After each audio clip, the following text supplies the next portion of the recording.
Ne zaman Filistin'de bir hadise meydana gelse, bir baskın, bir katliam haberi gelse ve biz de bunu ne zaman savunsak, ne zaman bunu savunmaya geçsek hemen bir takım kesimler, onlar işte Osmanlı'yı arkadan hançerlemişti, onlar ihanet etmişti ve vaktiyle orada toprak sattıkları için oh olsun.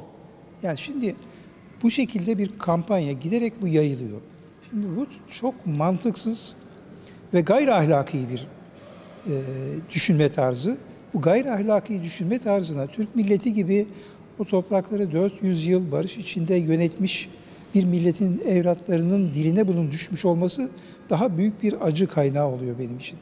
Şimdi birincisi, dedeni eğer böyle bir şey yapılmış olsa bile dedenin günahı toruna, çocuğuna geçmez.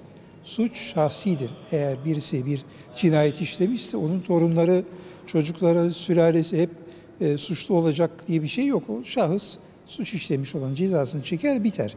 Dolayısıyla bir kere geçmişte bir milletin bir hata yapmış olsa bile onun bugünkü torunlarına bir suçlama sebebi olarak kullanılamaz. Kullanılmamalı. İkincisi, böyle bir suç da söz konusu değil. Bu neyi örtüyor? Aslında şimdi söylemler neyi anlattığından ziyade neyi örttüğüyle değerlendirilmeli. Çünkü söylenen şey aslında bir başka gerçeğin üzerine örtmek için bir şal olarak kullanılmakta. O şal neyi örtüyor?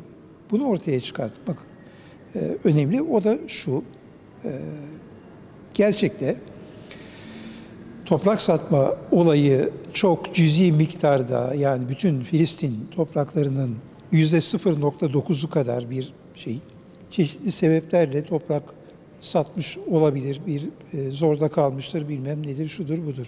Bu %0,9 gündeme getirilip %99,1 gasp yoluyla, şiddet yoluyla, vahşet yoluyla, köyleri yakarak, insanları katlederek, Deir Yasin katliamını hatırlayalım ya da 531 köyün 1948'de nasıl boşaltıldığını 24 saat içinde boşaltacaksınız, boşaltmazsanız hepinizi kurşuna dizeceğiz.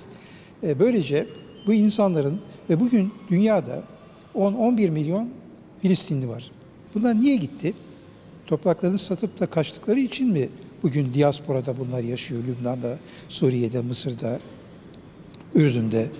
Niye bunlar dışarıda? Ve Filistin'de 4 milyon, dışarıda yaklaşık 7 milyon Filistinli var. Bunların herhangi birisine sorsanız vatanınıza mı dönmek istersiniz, dışarıda mı yaşamak istersiniz?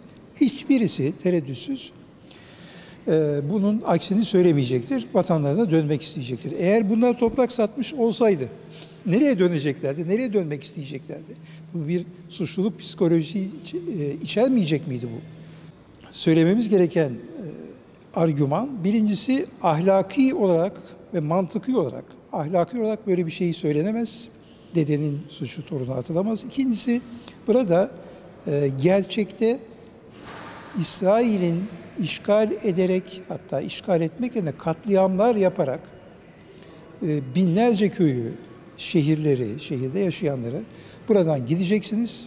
Kimisi işte Ürdün'e kaçtı, kimisi bilmem Suriye'ye kaçtı, Lübnan'a kaçtı, bilmem Mısır'a kaçtı.